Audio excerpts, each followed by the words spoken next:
নমস্কার বন্ধুরা, আন্তরিক শুভেচ্ছা ভালোবাসা জানিয়ে আজ আমি আরেকটা রেসিপি নিয়ে চলে এলাম। সেটা খুবই সহজ রেসিপি, ডিম পোস্ত।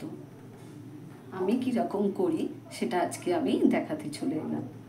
3টে ডিম, দেখুন দেশি ডিমও আছে। আমি এর আগে ডিম সিদ্ধ করা ছাড়ানা দেখিয়েছি, সেই জন্য আজকে আর দেখালাম না। আমি লবণ, হলুদ, কাশ্মীরি লঙ্কা মাখিয়ে ভেজে নিয়েছি, তবে আমি সর্ষের তেলেই করব। 2টো তেজপাতা দিলাম,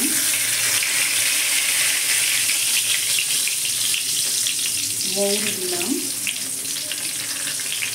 কালো জিরা দিলাম।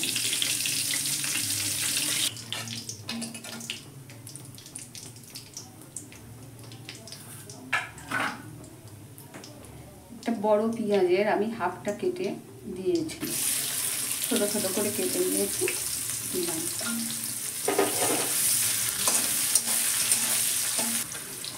একটা টমেটো দিচ্ছি আমি,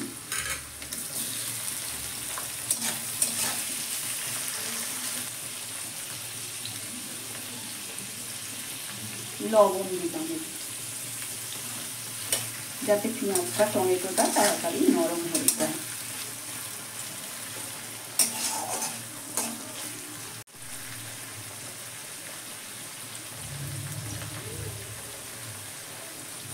আমি পোস্ত, চালমগজ ব্লেন্ডারে আমি পেস্ট করে এনেছি, দেখুন। 2 চামচ টক দই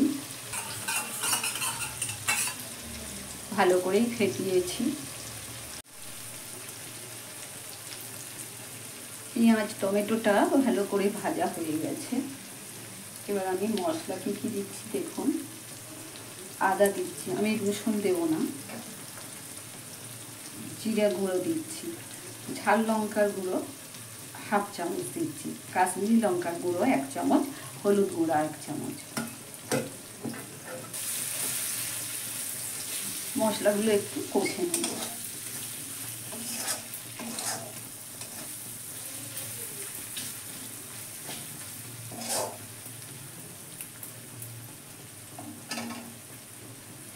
মশলাগুলো কষা হয়ে গেছে। পোস্ত চালমগজের পেস্টটা আমি দিয়ে দিলাম।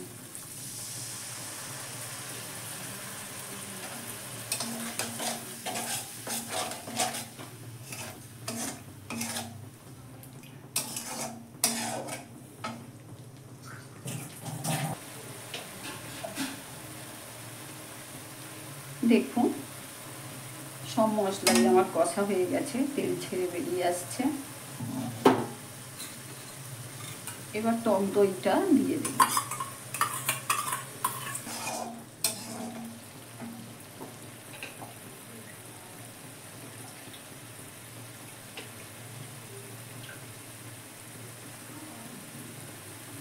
টক দইটাও আমার কষা হয়ে গেছে, তেল বেরিয়ে আসছে।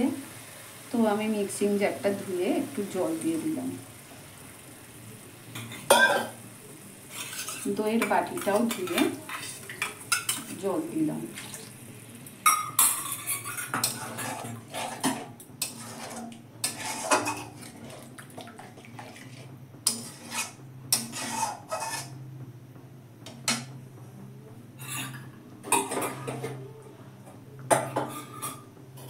এবারে পরিমাণ মতন লবণ দিলাম, চিনি সামান্য দিলাম, গোলাপ জল 2-4 ফোঁটা দিলাম।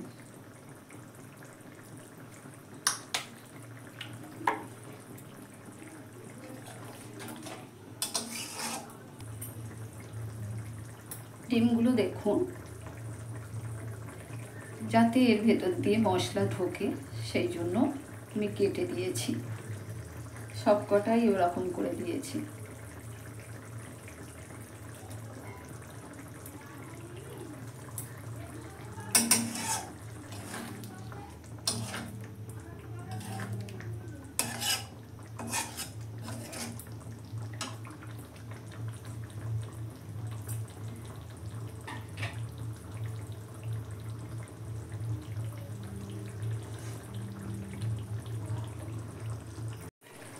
তো বন্ধুরা, আমার ডিম পোস্তর রেসিপি হয়ে গেছে, দেখতেই পাচ্ছেন কতটা ঘন হয়ে গেছে।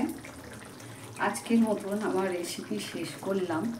আমার এই রেসিপি যদি ভালো লাগে আপনাদের, অবশ্যই সাবস্ক্রাইব করবেন, কমেন্ট করবেন, লাইক দেবেন।